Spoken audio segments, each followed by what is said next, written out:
berdoa. Demikianlah Bapa, kerinduan kami, jika saja kami sempat memandang Engkau di tengah-tengah cobaan godaan, di tengah-tengah keberatan hidup yang sempat melanda kehidupan kami, Tuhan. Tidak ada tempat pertolongan kecuali di Kau.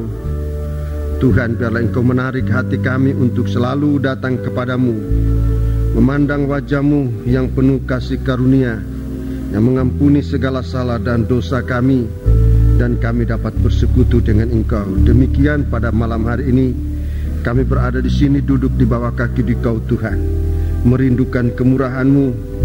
Bukakan firman-Mu dalam kami, agar setiap masalah yang sempat menimpa kami, bahkan yang sudah sempat menjadi persoalan yang tidak dapat kami selesaikan dengan akal, dengan kekuatan, dengan kepandaian kami, dengan apapun yang ada pada kami, Engkau dapat menyelesaikan lewat pembukaan firman-Mu yang menjadi jawaban bagi kami. Kuasa-kuasa kegelapan yang bisa menggoda, bisa mengganggu saat kami mendengarkan firman-Mu, Tuhan, kami bersatu hati panggil nama Engkau buat usir dia. Di dalam nama Tuhan Yesus Kristus, segala roh jahat, segala setan, kami perintahkan kamu semua, dalam nama Yesus, pergi. Darah Yesus yang berkuasa. Terima kasih Bapa, haleluya. Terima kasih. Segala puji hormat dipersembahkan bagi Dikau, dalam nama Tuhan Yesus Kristus. Haleluya. Amin.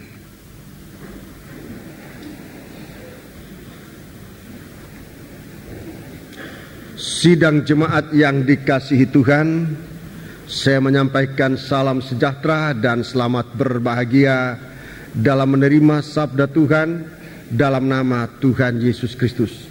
Baiklah, kita menggunakan waktu sebaik-baiknya untuk bisa kita mendengarkan firman Tuhan, dan biarkan Tuhan yang berbicara. Kita masing-masing kita bawa segala masalah kita di hadapan Tuhan dengan mempercayai bahwa Tuhan sanggup menolong kita sekalian. Apapun percobaan yang kita alami, Tuhan lebih besar dari percobaan yang datang dalam kita sekalian. Kita diberi oleh Tuhan suatu pengharapan untuk mempercayai Dia dalam kehidupan kita semua. Kitab Wahyu Fatsal yang ke-16. Kitab Wahyu Fatsal yang ke-16 ini bicara tentang murka Allah yang akan dicurahkan ke dalam dunia ini di masa 3,5 tahun Antikris berkuasa di bumi ini. Bersamaan dengan itu, bokor akan dicurahkan, hukuman Allah akan turun atas umat manusia yang memberontak terhadap kasih Allah, yang menolak terhadap Allah, terhadap kasih-Nya. Kita akan membaca beberapa ayat pada malam hari ini. Kita sudah sampai dengan bokor yang ketiga, ayat 4 sampai dengan ayat yang ke-7. Ayat 4 sampai dengan ayat yang ke-7. Dan malaikat yang ketiga menumpahkan cawannya atas sungai-sungai dan mata-mata air. Atas sungai-sungai dan mata-mata air. Dan semuanya menjadi darah. Ya, terus. Dan aku mendengar malaikat yang berkuasa atas air itu berkata, ya, adil engkau, engkau yang ada dan yang sudah ada, engkau yang kudus, yang telah menjatuhkan hukuman ini. Karena mereka telah menumpahkan darah orang-orang kudus dan para nabi, engkau juga telah memberi mereka minum darah. Hal itu wajar bagi mereka. Dan aku mendengar mezbah itu berkata, ya Tuhan Allah yang Maha Kuasa, benar dan adil segala penghakiman-Mu. Ya, terima kasih. Jadi ini bokor yang ketiga dicurahkan atau ditumpahkan atas sungai-sungai dan mata-mata air. Mata air ini bicara dari sumber air, sumber kehidupan.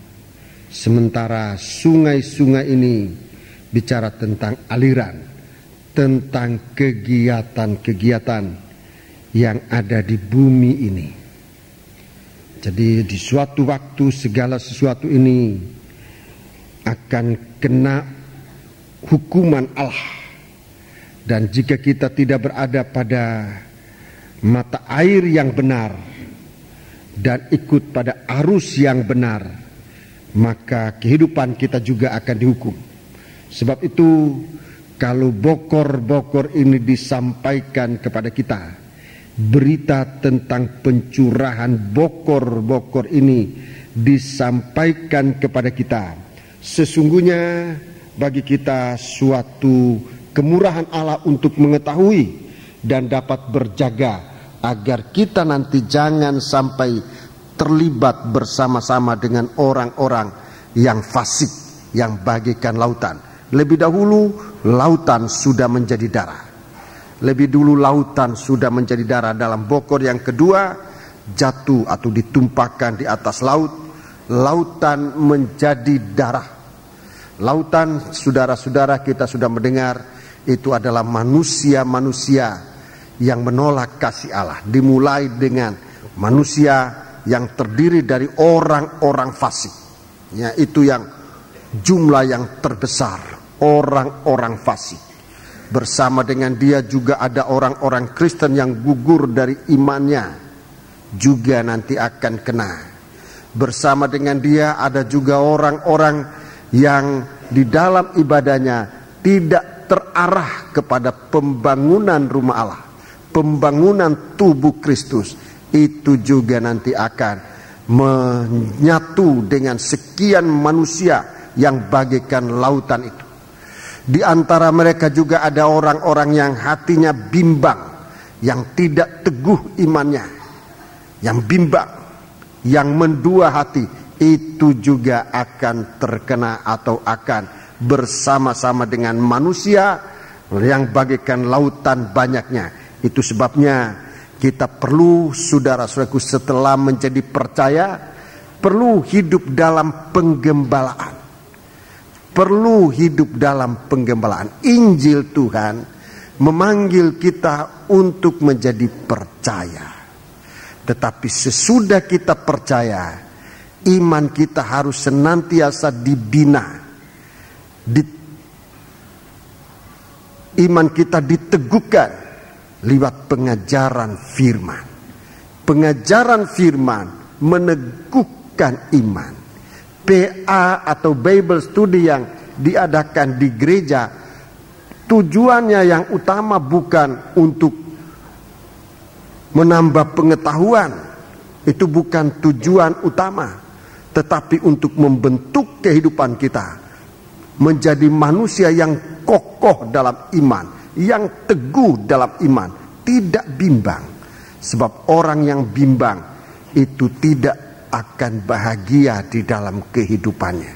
Itu sebabnya, saudara-saudaraku, rekan-rekan hamba-hamba Tuhan, kita sebagai gembala-gembala sebenarnya juga adalah guru yang mengajarkan iman, untuk mengajarkan firman dalam sidang jemaat, supaya sidang jemaat itu menjadi teguh imannya dalam menghadapi gelombang-gelombang yang akan ditiupkan oleh berbagai-bagai macam angin pengajaran yang menyesatkan. Anak-anak Tuhan tidak diombang-ambingkan dan dihempaskan oleh gelombang-gelombang yang membinasakan, menenggelamkan ke dasar lautan penghukuman Allah, tapi mereka dapat dikuatkan. Itu sebabnya, saudara-saudaraku, marilah kita sekarang ini sungguh-sungguh memperhatikan Bible Study, rekan-rekan hamba Tuhan. Bible Study yang diberikan kepada sidang jemaat tidak akan membuat mereka setelah menjadi tahu firman lalu akan menanduk gembalanya. Pengalaman saya tidak demikian. Pengalaman saya bukan demikian, malah sebaliknya. Kalau sidang jemaat mengerti firman, maka itu sangat membantu kegiatan pelayanan di dalam sidang jemaat. Sangat membantu.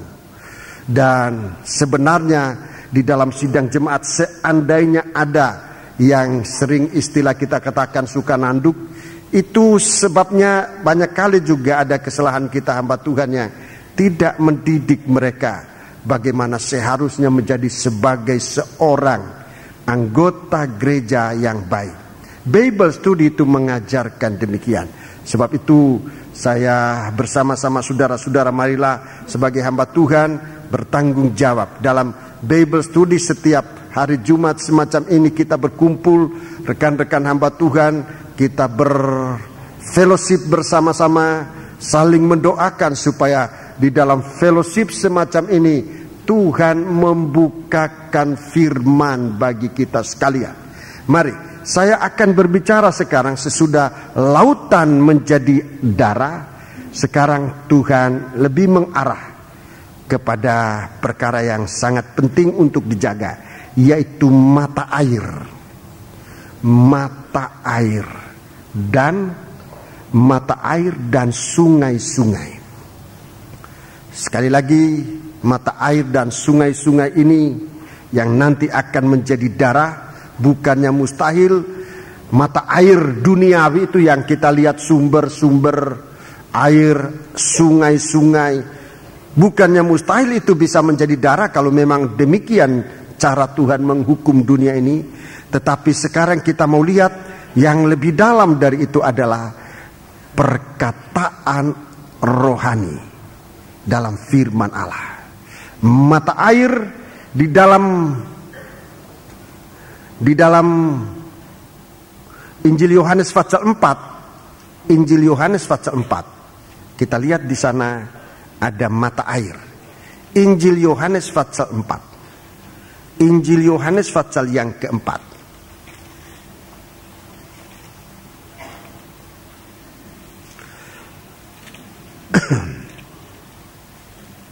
Injil Yohanes pasal yang keempat. Injil Yohanes pasal yang keempat, kita membaca Injil Yohanes pasal 4, kita membaca ayat yang ke-13. Jawab Yesus kepadanya, ya, barang siapa minum air ini, ia akan haus lagi. Barang siapa minum air ini, ia akan haus lagi. Terus, tetapi barang siapa minum air yang akan kuberikan kepadanya, ya, barang siapa minum air yang akan kuberikan kepadanya, ia tidak akan haus untuk selama-lamanya. Ya, terus sebaliknya, air yang akan kuberikan kepadanya akan menjadi mata air di dalam dirinya yang terus-menerus memancar sampai kepada hidup yang kekal. Ya, ini yang disebut mata air. Ini yang disebut mata air. Mata air akan timbul dari dalam dirinya, dari dalam hatinya, yang terus-menerus memancar. Yang terus-menerus memancar. Terus-menerus memancar sampai kepada hidup yang kekal. Ini Alkitab katakan, ini mata air. Ini mata air yang tidak akan menjadi darah. Ini mata air yang tidak akan menjadi darah. Yaitu kalau kita menerima air yang diberikan oleh Tuhan kepada kita. Air yang diberikan oleh Tuhan kepada kita. Percaya di dalam ayat 42, kita baca ayat 42. Ini mata air.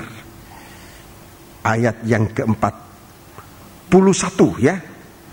41 dan 42. Dan lebih banyak lagi orang yang menjadi percaya karena perkataannya. Ya, percaya karena perkataan. Percaya karena perkataannya. Nya di sini huruf besar, itulah Yesus. Nya diganti Yesus. Coba ulangi ayat 41. Lebih banyak lagi orang yang menjadi percaya karena perkataan Yesus. Iya, karena perkataan Yesus. Terus, dan mereka berkata kepada perempuan itu, kami percaya, tetapi bukan lagi karena apa yang kau katakan, sebab kami sendiri telah mendengar Yesus, dan kami tahu bahwa Yesuslah benar-benar juru selamat dunia. Iya, Yesus juru selamat dunia. Ini mata air. Haleluya. Ini mata air yang memberikan suatu sumber kehidupan. Suatu sumber kehidupan, satu kehidupan yang tidak akan kering, satu kehidupan yang tidak akan dihukum oleh Allah. Mata air ini dalam Injil Yohanes pasal yang ketiga, Injil Yohanes pasal yang ketiga, kita baca Injil Yohanes pasal yang ketiga ayat yang ke-16. Injil Yohanes pasal 3 ayat yang ke-16. Baca. Karena begitu besar kasih Allah akan dunia ini, Iya. sehingga ia telah mengaruniakan anaknya yang tunggal, supaya setiap orang yang percaya kepadanya tidak binasa, melainkan beroleh hidup yang kekal. Iya, melainkan beroleh hidup yang kekal. Ini sumber kehidupan. Ini mata air. Ini sumber kehidupan yang terus-menerus memancar sampai kehidupan kekal. Ini berarti suatu kehidupan yang tidak akan pernah kena hukuman Allah. Yang terus-menerus percaya. Bagaikan mata air yang terus memancar sampai kepada kehidupan yang kekal. Ayat 36, saya tunjukkan dulu ayat-ayat ini ya. Ayat 36. Ayat 36. Barang siapa percaya kepada anak, Iya. ia beroleh hidup yang kekal. Iya. Tetapi barang siapa tidak taat kepada anak, ia tidak akan melihat hidup. Tidak akan melihat hidup. Terus, melainkan murka Allah tetap ada di atasnya. Ini orang yang dimurkai oleh Allah. Tidak memiliki sumber air kehidupan. Hidup bukan dari iman. Hidup bukan dari iman. Saya rasanya tidak perlu harus mengucapkan kata-kata yang lain. Saya rasa dengan perkataan ini kita sudah mengerti. Orang yang hidup tidak dari iman, orang yang hidup tidak dari iman, tidak taat kepada perkataan Allah, ia tidak akan melihat hidup, melainkan murka Allah. Itu sebabnya saat sekarang ini bukan saatnya kita mengandalkan kehidupan kita dari sumbernya dunia ini. Itu akan, saudara-saudaraku, jika tidak dikaitkan dengan iman, di suatu waktu mata kita akan melihat bahwa sumber dari dunia ini, mata air ini akan kena hukum Allah, sehingga apa yang keluar dari situ bukan mata air yang bisa memberikan kehidupan, tetapi akan menjadi hukuman baik secara tubuh, jiwa dan roh. Itu hukuman darah. Bukan hanya tubuh menderita, jiwa menderita, roh menderita. Mengapa? Sebab tidak percaya. Barang siapa yang tidak taat kepada anak, tidak taat, tidak percaya, ia tidak akan melihat hidup, melainkan murka Allah tetap ada di atasnya. Ini mengenai sumber air, ya, atau mata-mata air, sumber air yang juga nanti akan kena murka Allah itu. Mata air yang mana? Mata air yang tidak dikaitkan dengan iman. Saya selalu berusaha sebisa-bisa mungkin, jika tidak terlalu padat acara, saudara-saudaraku, setiap undangan dari anggota sidang jemaat yang memulaikan usahanya, saya berusaha bersama saudara Yusuf ini. Biasanya lain kali pernah di tempat yang jauh, kami berdua saja yang pergi untuk mendoakan suatu usaha dari seorang anak Tuhan yang baru memulaikan usaha. Saya bersama tua-tua, dalam hal ini Bapak Yusuf yang selalu membantu saya dalam masalah ini. Kami berdua dibantu oleh tua-tua yang lain selalu berusaha sebisa mungkin.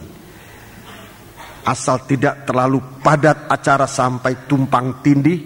Saudara-saudaraku, kita usahakan, sebab menyadari soal ini. Mata air yang tidak dikaitkan dengan iman, dengan ketaatan kepada Tuhan, itu benar-benar bisa terancam. Terancam akan nanti merupakan suatu mata air yang kena tumpahan bokor yang ketiga ini untuk menjadi darah. Ini tentang mata air, sumber-sumber kehidupan. Sumber-sumber kehidupan. Saudara-saudaraku, ini penting sekali untuk kita bawa kepada Tuhan, agar mulai dari kita tidak tergantung pada sumber dunia ini, tetapi kita tergantung kepada iman. Segala sumber dunia yang Tuhan sempat karuniakan kepada kita segera dikaitkan dengan iman, untuk kita tunjukkan bahwa semua sumber ini kita terima dari Tuhan, merupakan air yang kita terima dari Tuhan. Kalau kamu minum air itu, dalam Fatsal 4 tadi, jika kamu barang siapa minum air ini air yang ada di tangan Tuhan. Nah, air ini air yang ada di sumur itu, barang siapa minum air sumur ini, ia akan haus lagi. Ini sumbernya dunia yang dia terima, yang wanita Samaria ini terima dari nenek moyangnya. Sistem kehidupan turun temurun, pola kehidupan turun temurun. Saudara-saudara, barang siapa minum dari sumber air ini, ia akan haus lagi. Tetapi barang siapa minum air yang akan kuberikan kepadanya, ia tidak akan haus untuk selama-lamanya.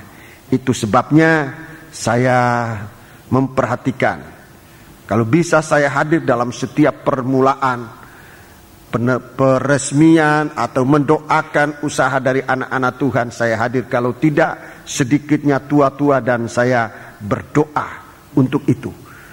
Sebaliknya, air yang akan kuberikan kepadanya akan menjadi mata air di dalam dirinya, yang akan memancar sampai kepada hidup yang kekal. Jadi arahnya, kalau itu merupakan berkat dari Tuhan, arahnya kepada hidup yang kekal. Ini mata air, sumber kehidupan. Biar kita sekarang melihat sumber kehidupan kita di mana. Kalau sumber kehidupan kita dari Tuhan, betapa kecilnya sekalipun mata air itu, dia akan terus-menerus mengalir sampai membawa kita kepada hidup yang kekal. Sebab itu merupakan iman. Yang kedua, Injil Yohanes pasal yang ke-7. Injil Yohanes pasal yang ke-7. Jadi sumber mata air di sini ada hubungannya dengan Yesus yang datang, anak Allah yang diberikan, supaya barang siapa yang percaya jangan binasa, tetapi beroleh hidup yang kekal. Jadi ini tekanannya bicara tentang keselamatan. Mari sekarang ayat 37. Di sini juga disebut air sumber kehidupan. Ayat 37. Dan pada hari terakhir, yaitu pada puncak perayaan itu, Yesus berdiri dan berseru, barang siapa haus, baiklah ia datang kepadaku dan minum. Terus barang siapa percaya kepadaku, seperti yang dikatakan oleh kitab suci. Percaya seperti yang dikatakan oleh kitab suci, dari dalam hatinya akan mengalir aliran-aliran air hidup. Akan mengalir dari dalam hatinya, akan mengalir, aliran atau sungai. Aliran atau sungai. Jadi di sini yang ditekankan bukan pancaran ke atas. Tekanan di sini bukan pancaran ke atas sampai kepada kehidupan kekal, tetapi akan mengalir, aliran-aliran air hidup. Mengalir itu akan membasahi tanah di sekitar aliran sungai itu. Ayat 39.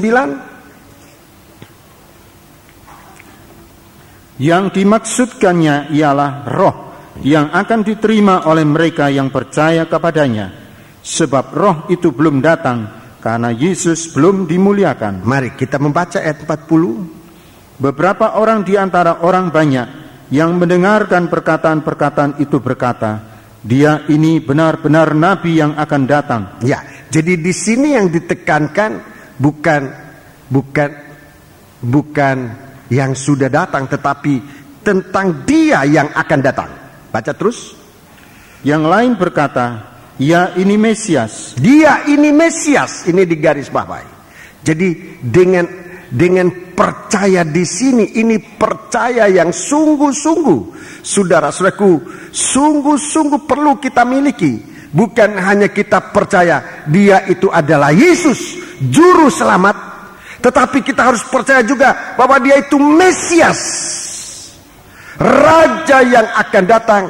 Dia mempelai laki-laki dari surga. Baca terus. Tetapi yang lain lagi berkata, bukan, Mesias tidak datang dari Galilea, karena kitab suci mengatakan bahwa Mesias berasal dari keturunan Daud dan dari kampung Bethlehem, tempat Daud dahulu tinggal. Ya, jadi tanpa menyadari bahwa mereka mendukung pendapat itu tentang dia adalah Mesias. Dia adalah Mesias. Mari, hukuman atau murka Allah dalam Bokor yang kedua dan Bokor yang ketiga tentang air menjadi darah itu sebenarnya sudah dinubuatkan di zaman Nabi Musa. Tentang air menjadi darah sudah dinubuatkan kepada Nabi Musa di dalam kitab Keluaran pasal yang ketiga. Kitab Keluaran pasal yang ketiga. Mari kita membaca di sana. Saya akan tunjukkan pengertian nubuat ini yang nanti akan diterapkan dalam kehidupan kita. Saya akan coba untuk oleh kemurahan Tuhan, oleh pertolongan Tuhan, terutama oleh pertolongan Roh Kudus, akan menjelaskan ini dengan sebaik-baiknya. Pasal 3 dan pasal yang keempat kitab Keluaran. Pasal 3 dan pasal 4 ini suatu pengalaman dari Nabi Musa. Pengalaman dari Musa untuk mengerjakan pekerjaan kelepasan untuk bangsa Israel dari negeri Mesir. Ayat pasal 4, kita baca pasal 4 ayat yang pertama. Lalu saut Musa, bagaimana jika mereka tidak percaya kepadaku dan tidak mendengarkan perkataanku, melainkan berkata, Tuhan tidak menampakkan diri kepadamu. Ya, Tuhan tidak menampakkan diri kepadamu. Ini beban yang diderita, beban yang dipikul oleh hampir semua hamba Tuhan yang sungguh-sungguh diutus oleh Tuhan. Ini beban. Ini bukan cuma beban derita jasmani, tetapi ini sampai di dalam batin, dalam hati, bagaimana kita ini diutus ke tempat-tempat di mana orang tidak mau mendengar berita kita. Wah, ini suatu percobaan untuk seorang hamba Tuhan yang sangat berat, saudara-saudaraku. Kita membawa Injil, kita membawa berita, tetapi orang tidak mau percaya, tidak mau dengar. Bagaimana kalau orang tidak percaya dan malah mereka mengatakan Tuhan tidak menampakkan diri kepadamu? Baca terus.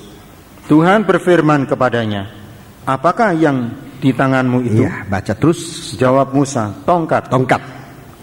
Firman Tuhan, lemparkanlah itu ke tanah. Lemparkan ke bumi, buang ke bumi. Ke tanah ini kalau kita mau istilahkan supaya lebih gampang nanti, buang ke bumi tongkat itu. Ke tanah ini, ke bumi, buang ke bumi. Sebab ini cerita tentang anak Allah dari surga turun ke bumi. Ini tanda. Buang tongkat itu ke bumi. Tongkat itu salib, di mana anak Allah nanti akan disalibkan. Baca. Dan ketika dilemparkannya ke bumi, maka tongkat itu menjadi ular. Tongkat itu menjadi ular. Sehingga Musa lari meninggalkannya. Tetapi firman Tuhan kepada Musa, ulurkanlah tanganmu dan peganglah ekornya. Ya. Musa mengulurkan tangannya, ditangkapnya ular itu, lalu menjadi tongkat. Lalu menjadi tongkat kembali di tangannya. Terus supaya mereka percaya. Supaya mereka percaya. Supaya barang siapa percaya. Supaya mereka percaya bahwa Tuhan Allah nenek moyang mereka, Allah Ibrahim, Allah Ishak dan Allah Yakub telah menampakkan diri kepadamu. Supaya menjadi percaya. Dalam Injil Yohanes tadi, demikianlah, karena demikianlah Allah mengasihi bumi ini, sehingga memberikan anaknya yang tunggal. Kalau kita sesuaikan dengan ini, menurunkan anaknya, anak Allah dari surga. Saya istilahkan istilah yang tidak enak, tetapi rasanya lebih kita mengerti kalau saya menerangkan tentang tongkat ini. Yang melemparkan anaknya ke bumi ini. Melemparkan anaknya ke bumi ini. Untuk disalibkan di atas kayu salib. Bagaikan seekor ular yang dinaikkan oleh Musa di padang belantara. Yesus Allah diturunkan ke bumi ini. Yesus adalah Allah diturunkan, dilemparkan ke bumi ini menjadi manusia untuk menanggung dosa manusia yang ada di bumi ini. Semoga kita mengerti. Dia bagaikan seekor ular. Coba baca di dalam Injil Yohanes pasal 3 ayat 14 dan 15. Ayat 14 dan 15. Nanti kita melihat di situ persamaan. 15, 14 dan 15. Dan sama seperti Musa, sama seperti Musa meninggikan ular di padang gurun, meninggikan ular di padang gurun. 15. Demikian juga anak manusia harus ditinggikan. Demikian juga anak manusia di atas tongkat itu. Sekarang kita sebutkan di atas kayu salib itu. Terus supaya setiap orang yang percaya kepadanya, supaya manusia percaya kepadanya, beroleh hidup yang kekal. Beroleh hidup yang kekal. Jadi ini tanda mujizat pertama yang diminta oleh Nabi Musa, supaya manusia ini menjadi percaya. Dan Tuhan kasih tanda ini. Allah menjadi manusia. Dia manusia yang tidak berdosa, tetapi sudah dijadikan dosa buat manusia bisa mendapatkan keselamatan. 2 Korintus pasal yang kelima, 2 Korintus pasal 5 ayat 17. Kita baca secara tekun sampai bagian yang terakhir. Tolong. Ayat 21 kalau tidak salah ya. Baca. Jadi siapa yang ada di dalam Kristus? Siapa ada di dalam Kristus? Ia adalah ciptaan baru. Dia adalah ciptaan baru, mempunyai sistem kehidupan yang baru, mempunyai pola kehidupan yang baru. Terus, yang lama sudah berlalu. Yang lama sudah berlalu. Sesungguhnya yang baru sudah datang. Terus, dan semuanya ini dari Allah. Semuanya ini dari Allah. yang dengan perantaraan Kristus telah mendamaikan kita dengan dirinya, ya, oleh perantaraan Kristus mendamaikan kita dengan dirinya, dan yang telah mempercayakan pelayanan pendamaian itu kepada kami. Terus, sebab Allah mendamaikan dunia dengan dirinya, Allah mendamaikan dunia dengan dirinya oleh Kristus, ya, dengan tidak memperhitungkan pelanggaran dengan mereka. tidak memperhitungkan pelanggaran mereka. Baca. Ia telah mempercayakan berita pendamaian itu kepada kami. Ya, ia telah mempercayakan. Dengan tidak memperhitungkan itu artinya betapa besarnya pun dosa dan pelanggaran manusia. Betapa besarnya pun dosa dan pelanggaran manusia. Betapa najisnya pun manusia oleh karena dosa serta kenajisannya. Tetapi kalau ia masih mau dengar firman, bagi Tuhan tidak ada kesulitan untuk mengampuni dia. Tidak ada kesulitan, sama sekali tidak ada kesulitan. Kesulitan adalah kalau manusia ini tidak mau mendengarkan dia. Itu kesulitan bagi Allah. Dan memang itu kecenderungan manusia. Begitu berbuat dosa, lari tinggalkan Tuhan. Ini bagi Tuhan ini yang berat. Tapi kalau orang berdosa datang kepada Tuhan dengan membawa dosanya sebesar apapun, sebesar gunung sekalipun, Tuhan mampu mengangkat, memindahkan gunung itu dan melemparkan ke dalam lautan. Sebagaimana kuatnya dosa itu sudah berakar, sudah mengakar, sudah mendarah daging. Tapi kalau ia saja mau datang mendengarkan firman Tuhan, maka Tuhan dapat mencabut bagaikan sebatang pohon ara, dicabut sampai ke akar-akarnya untuk dibuang ke dalam lautan. Di sana tempat penghukuman segala dosa. Kita bebas. Jadi tidak ada alasan untuk kita mengatakan dosaku ini dari turun-temurun, dosaku ini sudah dari kecil, sudah berakar. Saudara-saudaraku, kalau kita masih mau mendengar dan memperhatikan firman, kuasa Tuhan, dia adalah anak Allah, bersama salib bagaikan dicampakkan ke bumi. Coba baca terus, dia sudah dicampakkan ke bumi ini. Baca terus. Jadi kami ini adalah utusan-utusan Kristus. Jadi kami ini adalah utusan-utusan Kristus. Seakan-akan Allah menasihati kamu. Allah menasihati kamu dengan perantaraan kami. Ya. Dalam nama Kristus. Dalam nama Kristus. Kami meminta kepadamu. Ya. Berilah dirimu didamaikan dengan Allah. Ini saja, saudaraku. Ini saja. Beri dirimu didamaikan dengan Allah. Hanya itu. Berilah dirimu didamaikan dengan Allah. Berilah dirimu didamaikan dengan Allah. Itu saja yang kita lakukan. Membawa kehidupan kita ini untuk suka didamaikan dengan Tuhan. Menerima air yang Tuhan akan berikan kepada kita. Air itu firman Allah. Itulah Roh Kudus. Air itulah firman Allah. Roh yang menghidupkan. Yang disebut dalam Injil Yohanes, perkataan Tuhan itulah roh yang menghidupkan. Kalau kita saja memberi diri kita didamaikan dengan Allah. Baca terus. Ayat berapa sekarang? 21. Dia yang tidak mengenal dosa. Ia yang tidak mengenal dosa. Dia anak Allah, tidak mengenal dosa. Telah dibuatnya menjadi dosa karena kita. Telah dibuatnya menjadi dosa, menjadi ular. Tongkat sempat menjadi ular. Saudara-saudaraku, untuk mengerjakan pekerjaan keselamatan.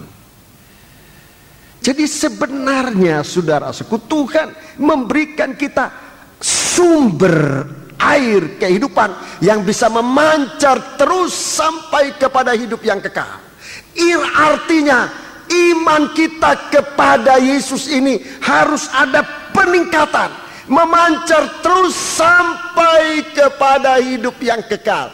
Iman kita harus memancar semakin hari semakin tinggi sampai sampai di hadapan hadirat Tuhan, di mana di sana kita akan menemukan Dia.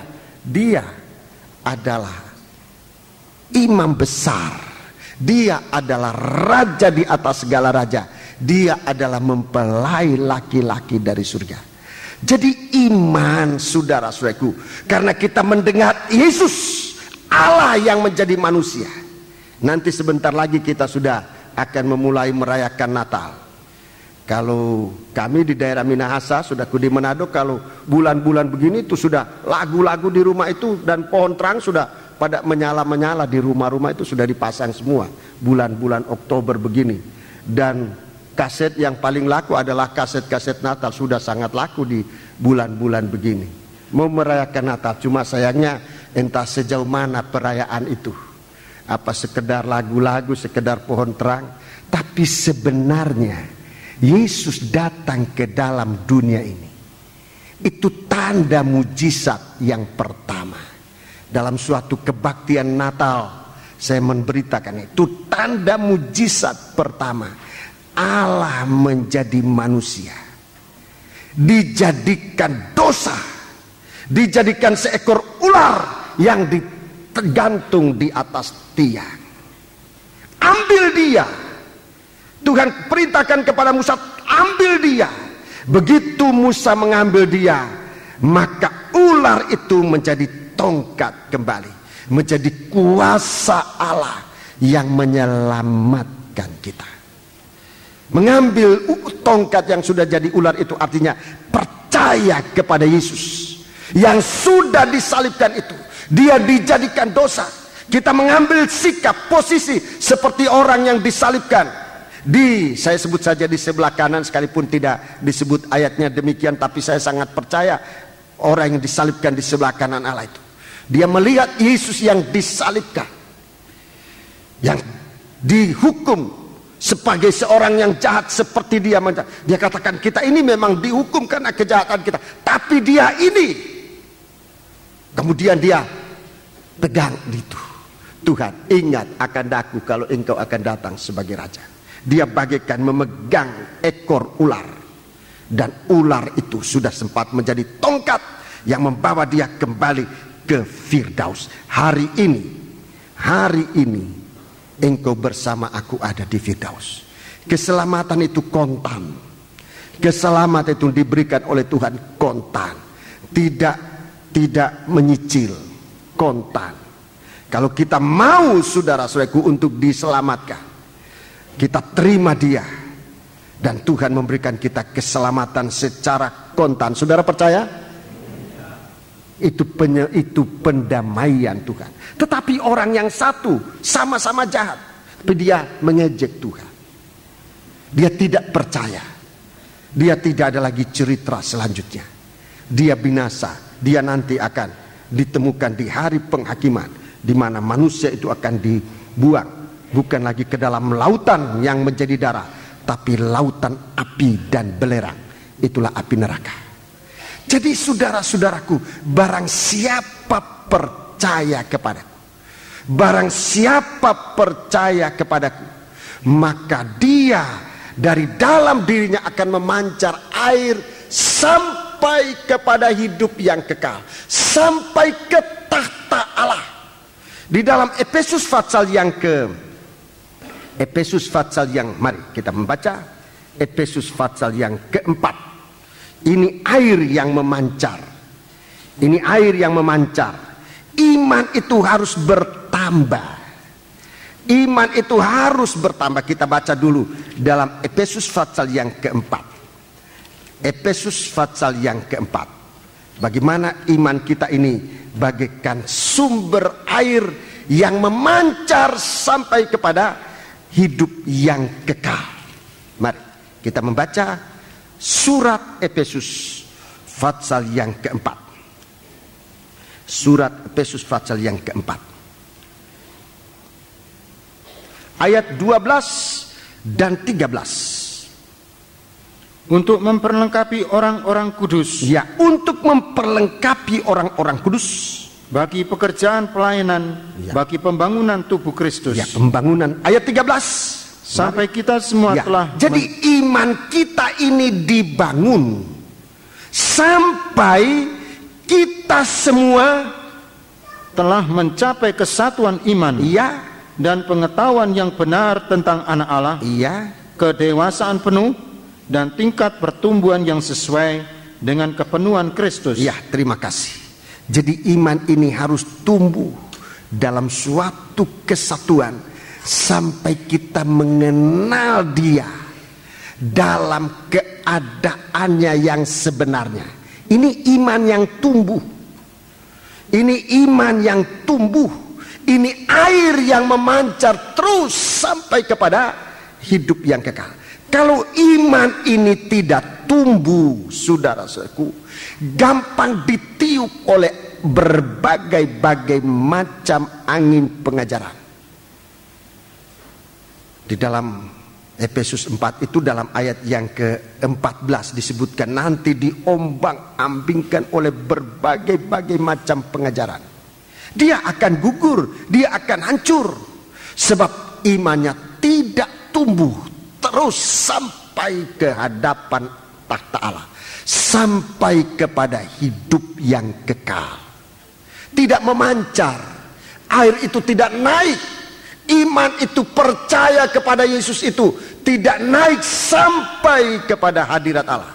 Tapi dalam 2 Petrus, mari kita membaca surat 2 Petrus.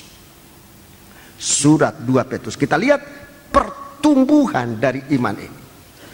Pertumbuhan dari iman. 2 Petrus pasal yang pertama. Surat 2 Petrus pasal yang pertama.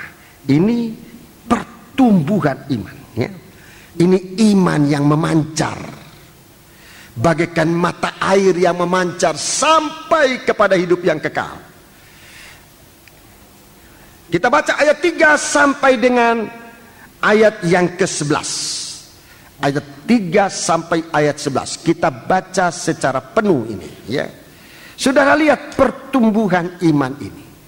Jadi saudara-saudaraku, kita sebagai gembala, rekan-rekan hamba Tuhan yang adalah gembala-gembala, kita punya tanggung jawab ini untuk membawa jemaat bertumbuh. Jemaat itu bertumbuh bukan hanya sekedar jumlah, tetapi kualitas dari jemaat itu. Kepada jemaat saya juga perlu umumkan bahwa pada hari Senin yang lalu sempat dibaptiskan berapa? 47 jiwa-jiwa baru untuk masuk dalam saudara-saudaraku hidup yang digembalakan, baik di Johor Lemaputro maupun di cabang-cabang di mana saudara-saudara ini akan digembalakan. Kepada saudara-saudara yang baru dibaptis, silakan menempatkan diri di tempat-tempat penggembalaan untuk digembalakan oleh gembala-gembala yang ditugaskan oleh Tuhan.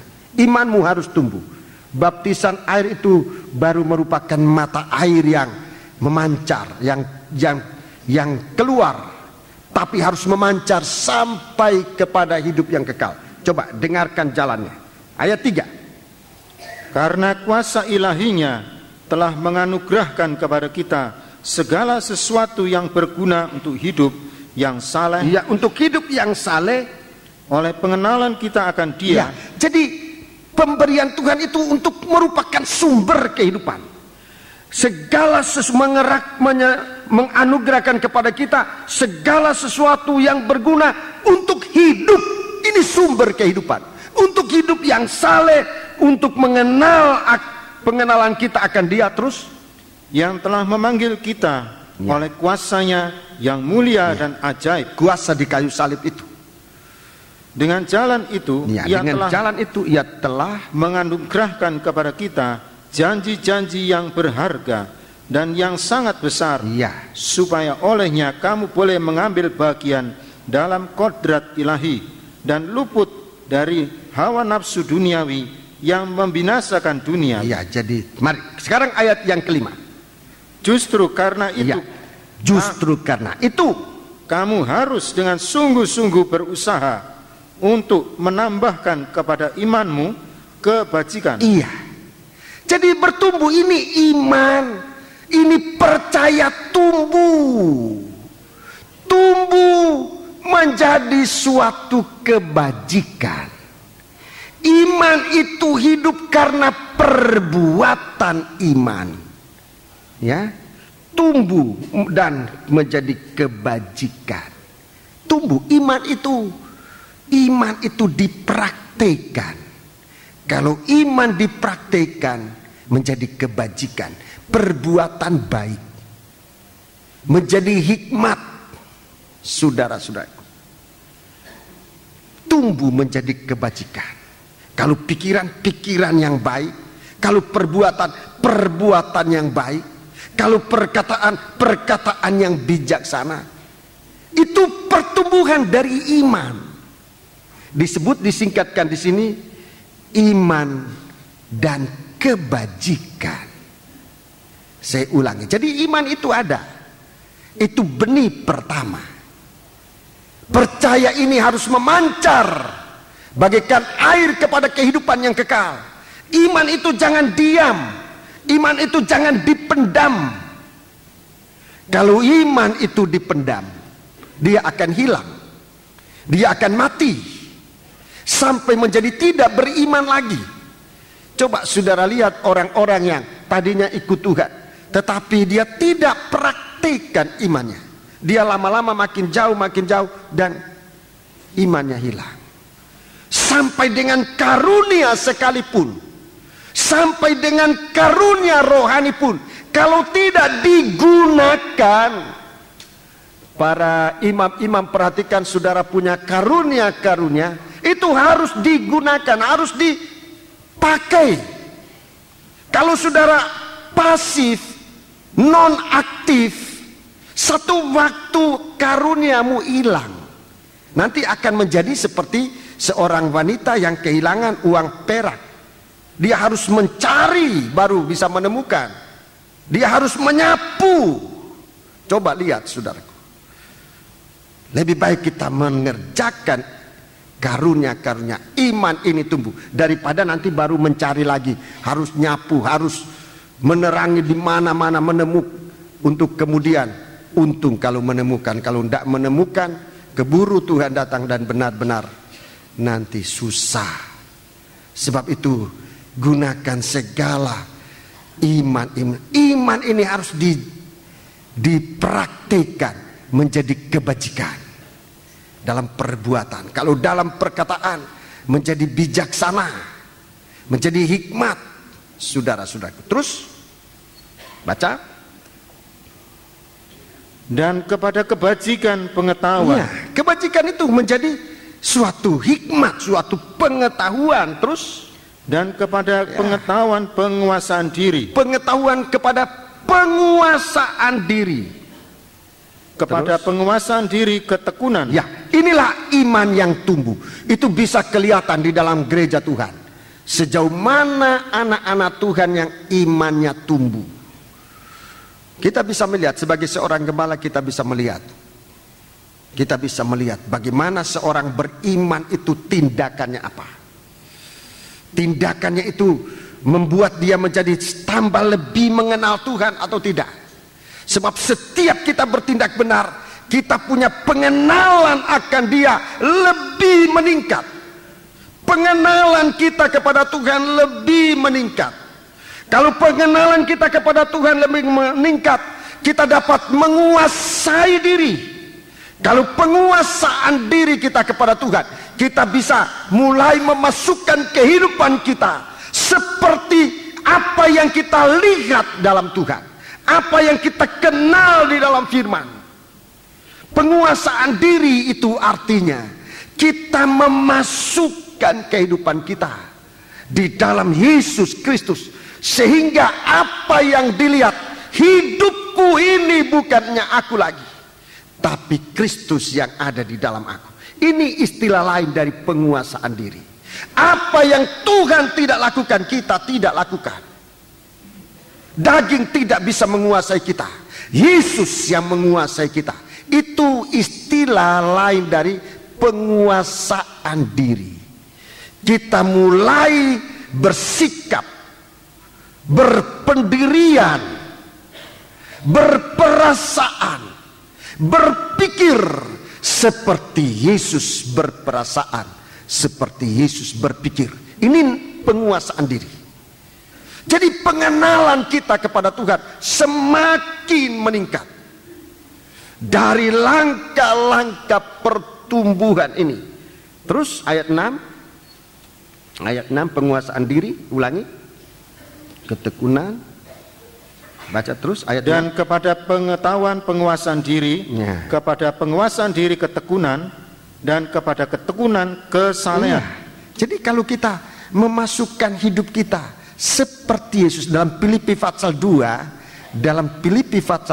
saudara, mulai ayat 5, berpikir seperti Yesus berpikir, berperasaan, berpikir dan perasaan seperti apa yang ada pada Yesus. Ini disebutkan, ini nanti akan menjadi suatu kesalehan.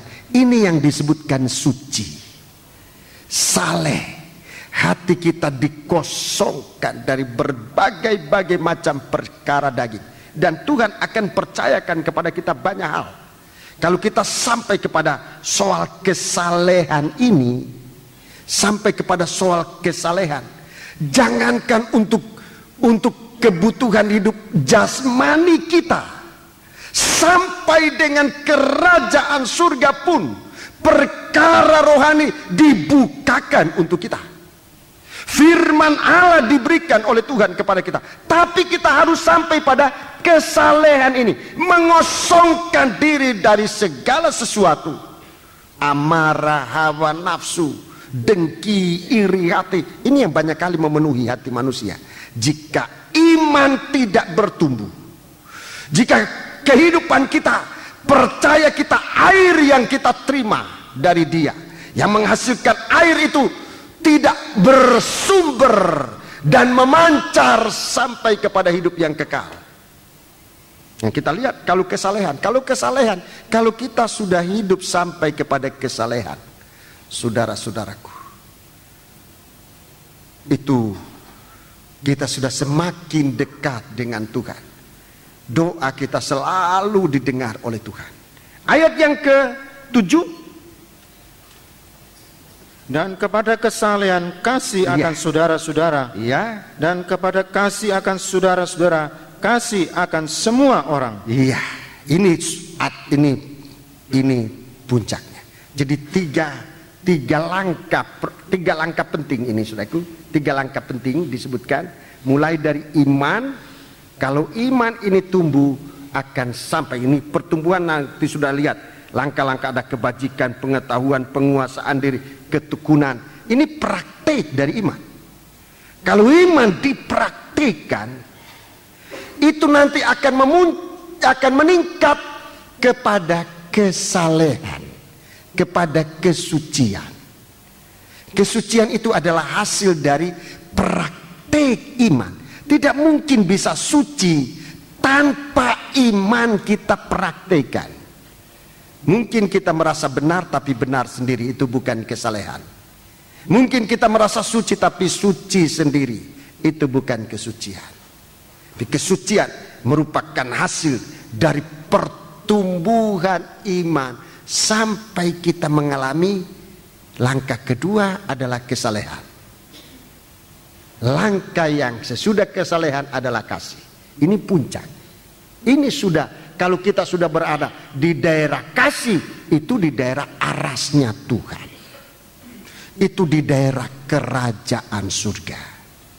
Itu di daerah hidup yang kekal. Jadi iman ini harus memancar bagaikan air dari sumber kehidupan sampai kepada hidup yang kekal. Ini kasih. Ini kasih. Ayat 8. Ayat 8. Sebab apabila semuanya itu ada padamu. Ya, jadi kalau iman ini tumbuh menjadi kesalehan, kesalehan ini tumbuh menjadi kasih, apabila itu ada padamu berlimpah-limpah, bertambah, dipakai. Terus ada padamu dengan berlimpah-limpah, kamu akan dibuatnya menjadi giat dan berhasil dalam pengenalanmu akan Kristus akan Yesus Kristus Tuhan kita. Ya, itulah yang Rasul Paulus tadi katakan. Kita dibangun, kita diperlengkapi untuk pembangunan tubuh Kristus sampai kita menjadi sampai dalam kesatuan iman untuk pengenalan kita yang benar kepada anak Allah. Di sini kamu akan dibuatnya menjadi giat. Orang kalau imannya tumbuh, dia tidak pasif, saudara. Dia rajin, kebaktian rajin, segala sesuatu kegiatan dia ikuti, dia giat, dan dia akan berhasil pada pengenalan akan Tuhan kita Yesus. 9. Tetapi barang siapa tidak memiliki semuanya itu, barang siapa tidak memiliki semuanya itu, ia menjadi buta dan picik. Ia menjadi buta dan picik. Biar susah asal dengan buta. Tapi ini dua-duanya, buta lalu susah, picik. Buta dan picik ini artinya berada di dalam lembah kesulitan. Dia menjadi buta dan picik. Terus karena ia lupa bahwa dosa-dosanya yang dahulu telah dihapuskan. Ini kembali kepada hidup lama. Lupa dosa-dosa yang dahulu sudah dihapuskan. Dia ulangi lagi dosa itu. Dia dibutakan oleh dosa-dosa yang lama. Mengapa bisa terjadi? Sebab iman tidak tumbuh. Sekarang kita bisa melihat mengapa seseorang satu waktu kok bisa jatuh, bahkan hamba Tuhan bisa jatuh. Ini karena iman tidak memancar sampai kepada hidup yang kekal. Mungkin memancarnya lain ke arah lain, tidak ke arah hidup yang kekal. Kalau ke arah hidup yang kekal, iman itu akan tumbuh menjadi kesucian. Kesucian itu akan tumbuh menjadi kasih. Kita hidup dalam daerah hidup yang kekal. Puji Tuhan. Ayat 10. Mari kita lihat, ini daerah hidup yang kekal.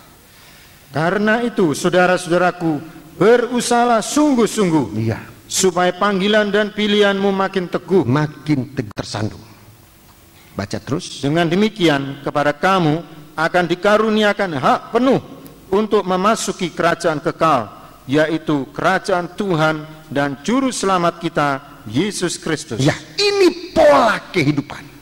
Ini pola kehidupan yang jika nanti murka Allah bokor ini dicurahkan, tidak akan menguasai sumber kehidupan kita. Tidak akan, saudara-saudaraku. Sumber-sumber mata air yang lain yang tidak ada kaitan dengan pertumbuhan ini akan menjadi darah. Tidak memberikan kehidupan, malah menjadi beban. Tapi kalau sumber air ini, saudara-saudaraku, kita kaitkan dengan iman yang tumbuh, saudara-saudaraku, di sini dikatakan tidak akan pernah tersandung, malah dikatakan kepadanya akan diberi hak penuh untuk memasuki kerajaan yang kekal. Kerajaan yang kekal, yaitu kerajaan Tuhan dan juru selamat kita Yesus Kristus. Ini sampai kepada hidup kekal. Tuhan berikan kita sumber kehidupan apa untuk hidup di bumi ini, saudara-saudara. Percaya bahwa semua itu ada datangnya dari Tuhan. Dan kalau kita kaitkan demikian, kalau saatnya nanti sumber dari dunia ini menjadi kering atau menjadi darah, kita tetap dipelihara oleh Tuhan. Tetap dipelihara oleh Tuhan. Saya diberi oleh Tuhan keberanian untuk bicara soal ini. Kalau tidak ada keberanian dari Tuhan, saya tidak berani bicara soal ini. Sebab menyangkut nasib manusia. Tapi kalau segala kegiatan kita tidak kita lepaskan dari tongkat, tanda pertama, tongkat Allah Yesus Kristus datang dari surga, dia dicampakkan ke tanah, dia dicampakkan ke bumi, menjadi ular, menjadi menanggung dosa manusia. Dia tidak berdosa, dijadikan dosa, dia dicampakkan ke bumi, dia dibawa ke bumi untuk disalibkan. saudara-saudara. Dalam Yohanes 3 ayat 14, 15 dan 16 kita melihat Yesus Kristus yang dijadikan dosa itu menjadi sumber kehidupan. Kalau kita terima itu, kalau kita terima itu menjadi iman, menjadi percaya, seperti orang Samaria juga kemudian menjadi percaya. Orang Samaria menjadi percaya dan mereka mengatakan, kami percaya bukan karena kami mendengar saja dari kamu, tetapi karena kami sendiri sudah mendengar langsung dari dia. Menjadi percaya. Orang Samaria dihidupkan oleh Tuhan. Pendamaian terjadi. Dua suku bangsa yang tadinya tidak beramah-ramahan, orang Samaria dan orang Yahudi, karena Yesus datang membawa air kehidupan. Dia sempat menjadi sumber mata air yang memancar sampai kepada hidup yang kekal. Ini yang pertama. Percaya kepada Yesus sebagai juru selamat. Percaya kepada Yesus sebagai juru selamat. Itu mujizat yang pertama. Kalau kita percaya kepada Yesus sebagai juru selamat, itu mujizat yang tidak bisa ditiru oleh setan. Setan nanti akan datang dengan nabi-nabi palsu, akan membuat banyak mujizat-mujizat sampai menurunkan api dari langit. Menurunkan api dari langit. Saudaraku, itu artinya tanda-tanda yang malah menambah kesusahan manusia. Nanti orang-orang apa namanya itu, orang ahli sihir dari Mesir, santet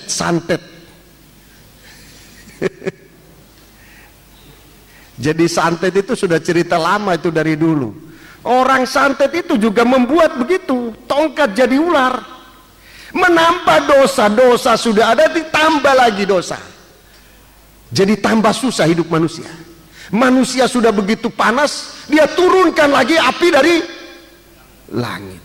Mujizat, menurunkan api dari langit. Jadi itu mujizat yang dibuat oleh setan, membuat manusia tambah menderita. Manusia sudah menderita, ditambah derita lagi. Sudah miskin, dibikin miskin lagi. Itu setan. Tetapi kalau kita mau percaya kepada Yesus, itu mujizat yang setan tidak bisa lakukan itu. Setan tidak bisa lakukan itu. Hanya kita terima dari Tuhan. Kalau kamu minum air dari sumber ini, dari sumbernya dunia, kamu akan haus lagi. Sebenarnya haus itu bukan cuma haus sampai mati.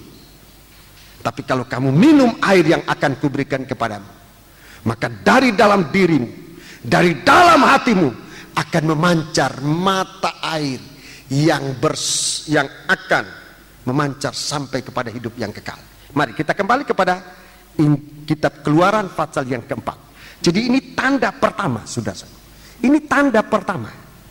Ini tanda pertama yang diberikan oleh Tuhan kepada Musa. Ini tanda yang dibawa oleh Yesus ke bumi ini, bahwa ia rela menjadi manusia yang menanggung dosa manusia, supaya kita percaya. Mari kita membaca ayat yang keempat. Tetapi firman Tuhan kepada Musa, ulurkanlah tanganmu dan peganglah ekornya. Musa mengulurkan tangannya, ditangkapnya ular itu, lalu menjadi tongkat di tangannya. Ayat 5. Supaya mereka percaya. Supaya mereka percaya. Percaya sekarang ini, percaya Yesus yang sudah dijadikan dosa karena kita. Itu Rasul Paulus tadi. Percaya kepada Yesus yang sudah dijadikan dosa karena kita, supaya mereka percaya bahwa Tuhan Allah nenek moyang mereka, Allah Abraham, Allah Ishak dan Allah Yakub telah menampakkan diri kepadamu. Ya, menampakkan diri di dalam Yesus Kristus. Ya. Sekarang ayat 6. Lagi firman Tuhan ini yang kepadanya, kedua ya. Lalu firman yang kedua. Masukkanlah tanganmu ke dalam bajumu. Iya. Dimasukkannya tangannya ke dalam bajunya, dan setelah ditariknya keluar, maka tangannya kena kusta, putih seperti salju. Sesudah itu firman-Nya, masukkanlah tanganmu kembali ke dalam bajumu. Musa memasukkan tangannya kembali ke dalam bajunya, dan setelah ditariknya keluar, maka tangan itu pulih kembali seperti seluruh badannya. Jika mereka tidak percaya kepadamu dan tidak mengindahkan tanda mujizat yang pertama, maka mereka akan percaya kepada tanda mujizat yang kedua. Maka mereka akan percaya pada mujizat yang kedua. Terus, dan jika mereka tidak juga percaya kepada kedua tanda mujizat ini, kalau mereka tidak percaya kepada kedua tanda mujizat ini dan tidak mendengarkan perkataanmu, maka engkau harus mengambil air dari sungai Nil dan harus kau curahkan di tanah yang kering, lalu air yang kau ambil itu akan menjadi darah di tanah yang kering itu. Ya. Mari kita melihat di sini mujizat yang kedua tentang tangan. Tentang tangan. Perkataan tangan ini bicara tentang aktivitas. Tangan ini jangan mati. Tapi tangan ini harus bisa berbuat sesuatu, bagaikan uluran tangan Tuhan kepada manusia. Ada 5 jari pada setiap tangan. Ada 5 jari pada setiap tangan. Dalam surat Efesus pasal 4 disebutkan 5 jabatan. Tolong baca ayat 11. Efesus 4 ayat 11.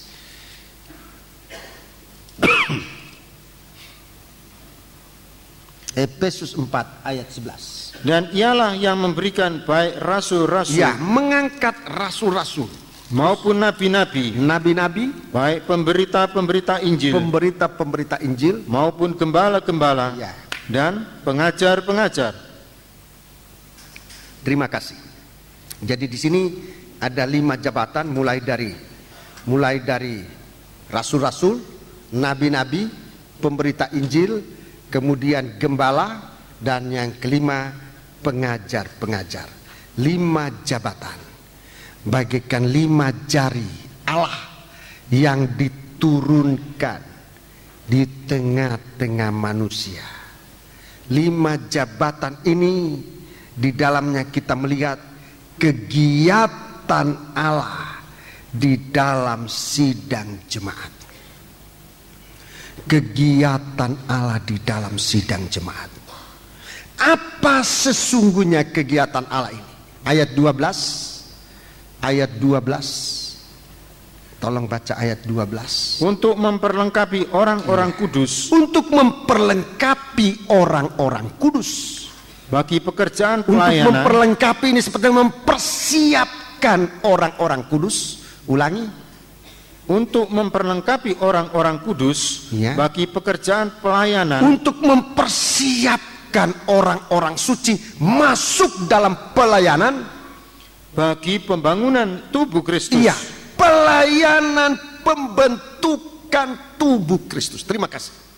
Jadi orang-orang yang tadinya sudah percaya, orang-orang yang sudah percaya ini harus dipersiapkan. Itu istilah yang paling tepat, dipersiapkan. Orang-orang kudus ini harus dipersiapkan bagaikan tangan-tangan yang suci dari Allah. Tangan-tangan yang suci dari Allah mempersiapkan kita untuk masuk dalam pelayanan, mempersiapkan gereja Tuhan. menjadi tubuh Kristus.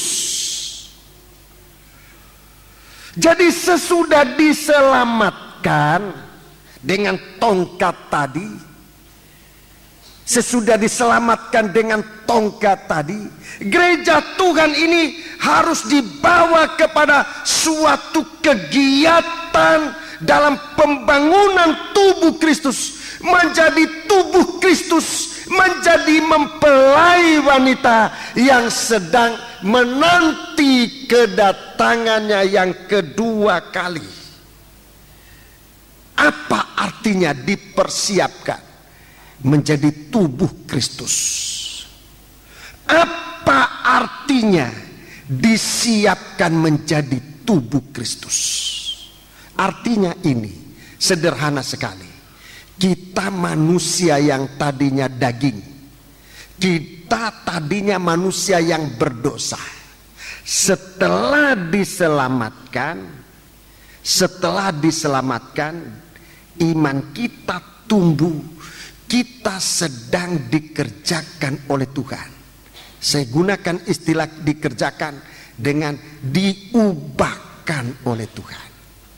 Saya gunakan istilah dikerjakan, diubahkan. Ibadah yang sejati, yaitu keubahan. Itu ibadahmu yang sejati. Roma 12, baca dulu supaya kita lihat. Ini ibadah yang sejati. Ini perkataan dari kita dikerjakan menjadi rumah Allah. Pekerjaan dalam pembangunan rumah Allah. Roma 12 ayat 1 dan 2. Karena itu saudara-saudara, demi kemurahan Allah, aku menasihatkan kamu supaya kamu mempersembahkan tubuhmu sebagai persembahan yang hidup, yang kudus dan yang berkenan kepada Allah. Terus itu adalah ibadahmu yang sejati. 2, janganlah kamu menjadi serupa dengan dunia ini. Jangan menjadi kembali seperti manusia duniawi ini. Terus, tetapi berubahlah oleh pembaharuan budimu, oleh pembaharuan hatimu, budimu. Terus, sehingga kamu dapat membedakan manakah kehendak Allah, apa yang baik, yang berkenan kepada Allah, dan yang sempurna. Ya, ini tugas dari tangan Allah. Ini tugas dari tangan Allah. Yang pada waktu itu ada pada Musa, menjadi tangannya Musa. Sebenarnya itu merupakan perpanjangan tangan Allah di dalam sidang jemaat.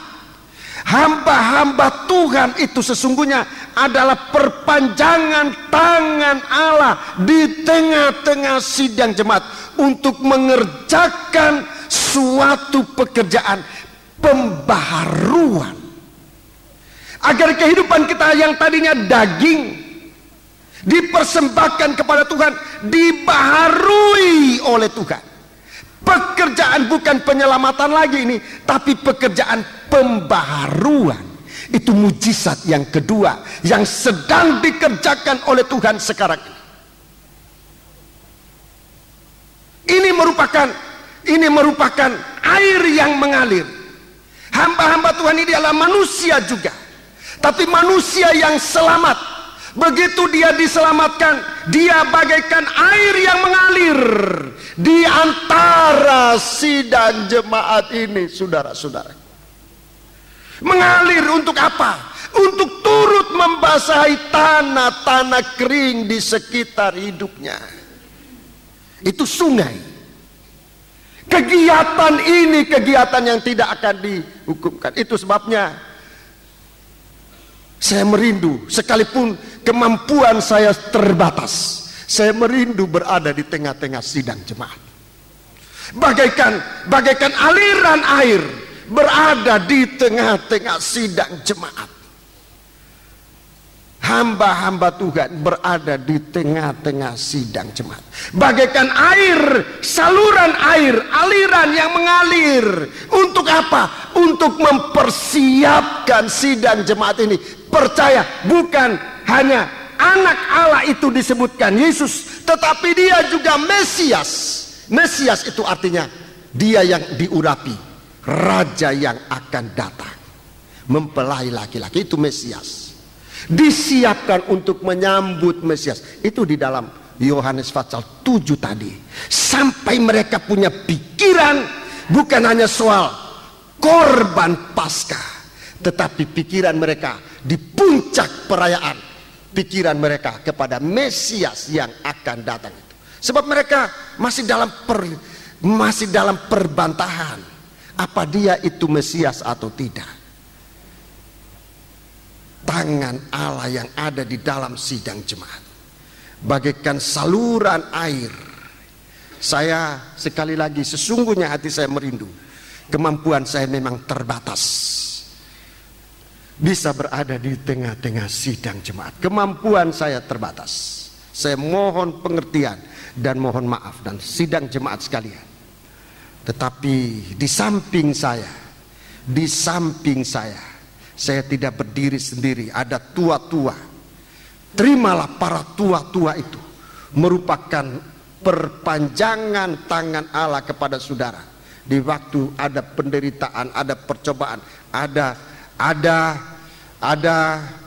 kesakitan dan sebagainya, kunjungan dari para tua-tua, dari pengerja-pengerja, dari saudara-saudara kita yang seiman, yang datang mendoakan.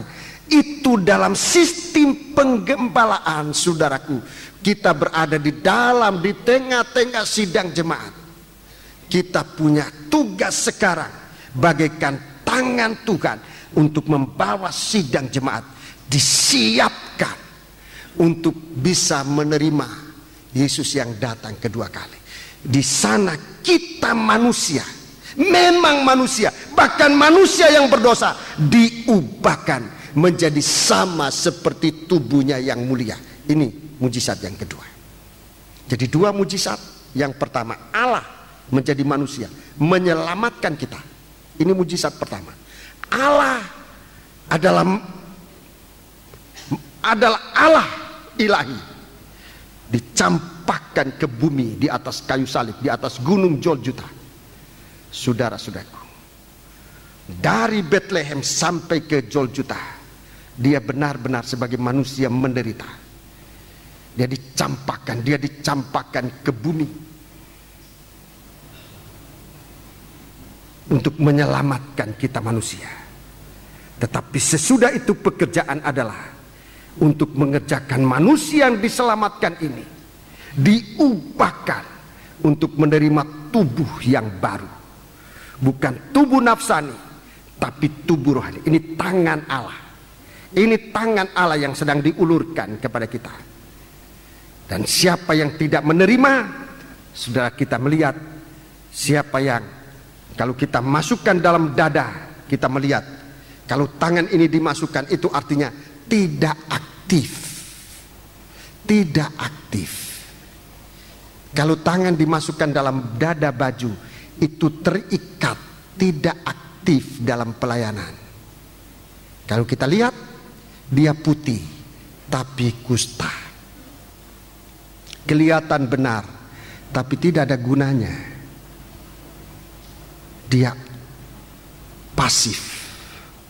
Kalau kita masukkan kedua kali, kita ingin dirobahkan, kita menyesal, kita dikeluarkan kembali, kita menjadi sama seperti tubuh yang lain. Kita berguna, aktif. Tubuh yang aktif, anggota tubuh yang aktif untuk mengerjakan, memperlengkapi, mempersiapkan orang-orang kudus dalam pembentukan tubuh Kristus, mendapatkan tubuh yang rohani. Untuk waktu Yesus datang kembali, kita layak menerima Dia. Dua tanda ini, di mana kita bisa melibatkan diri. Tuhan katakan kalau dia tidak percaya pada tanda pertama, tanda kedua akan dia terima. Tapi kalau tidak, sekarang ambil air dan curahkan ke tanah yang kering. Orang yang tidak percaya kepada Tuhan, kepada Yesus sebagai juru selamat, itu nomor satu.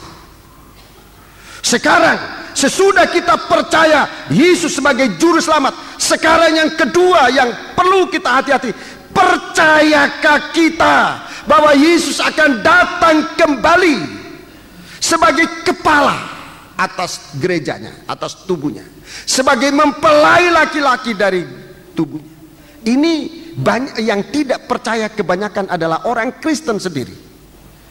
Ini banyak di kalangan gereja Tuhan sendiri yang tidak mempercayai, bahkan tidak mengetahui tentang Yesus akan datang kembali. Jadi air akan menjadi darah itu karena, saudara-saudaraku, kegiatan kita tidak mengarah kepada kegiatan mempersiapkan diri menyambut Dia yang akan datang kembali. Mempersiapkan diri untuk dari sehari ke sehari kita ada keubahan. Jangan sampai Yesus datang kita belum mengalami keubahan apa-apa.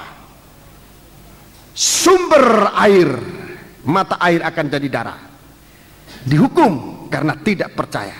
Tetapi juga nanti anak-anak Tuhan, anak-anak Tuhan yang sudah percaya tetapi tidak mengalami pembaharuan, itu juga akan kena hukum bagaikan sungai-sungai, sungai yang tidak mengalir di antara umat Tuhan, tidak membasahi, tidak menjadi berkat, tidak membasahi tanah daerah aliran sungai itu, tidak menjadi berkat bagi sesama.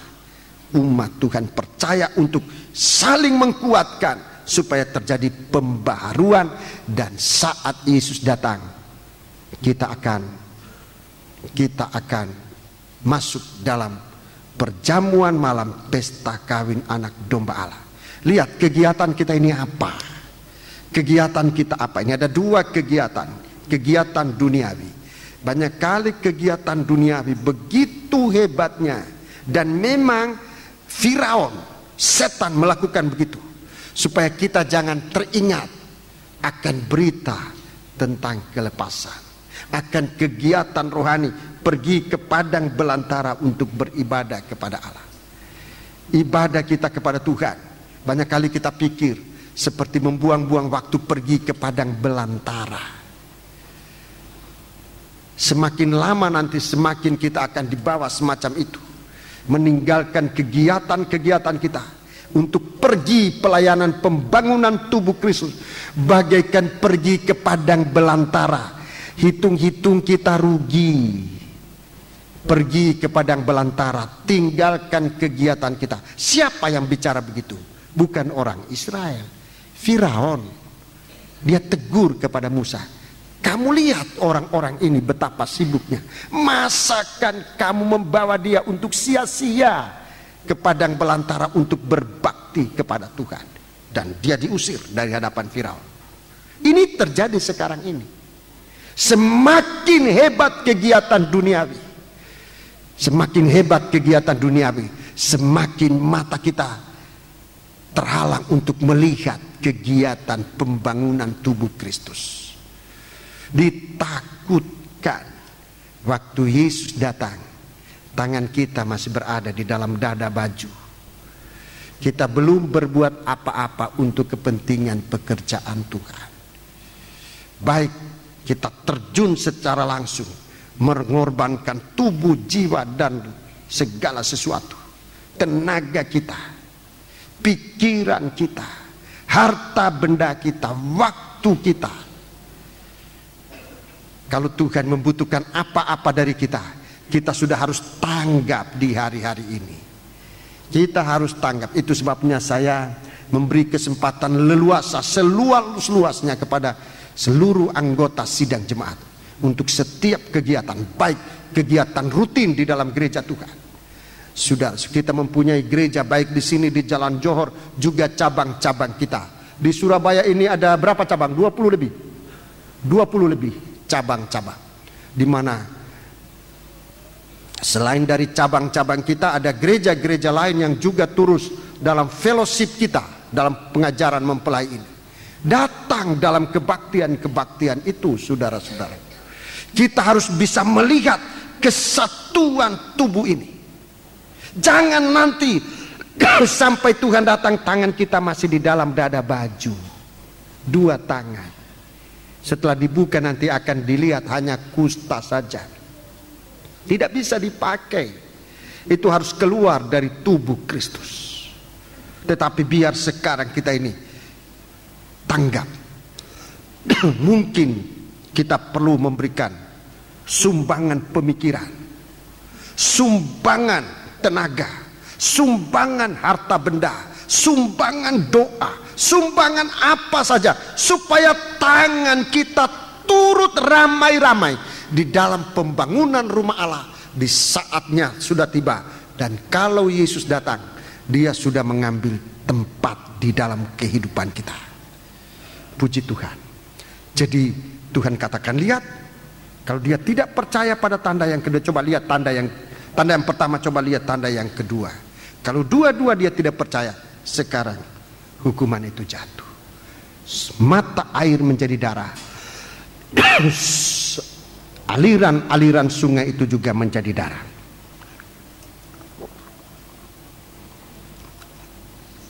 Biar Tuhan memberkati kita semua. Haleluya. Kita akan menggunakan perjamuan suci ini.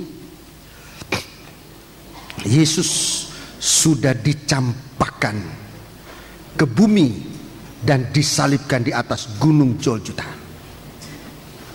Dia bagaikan bayi yang terlempar, dilahirkan di dalam kandang binatang, tercampak, tidak ada tempat baginya, tidak ada tempat baginya di rumah persinggahan, tidak ada tempatnya. Dia bagaikan tercampak ke bumi sampai mati di atas kayu salib, sampai kuburannya aja saja tidak ada. Saudara, tempat kubur pun penguburannya juga meminjam kuburnya orang. Ini menjadi tubuh dan darah ini, supaya kita terima dia, makan dan minum. Tubuh dan darahnya menyatu dengan kita, menjadi tubuh, daging dan darah kita. Mari kita bangkit berdiri. Pelayan perjamuan suci, silakan.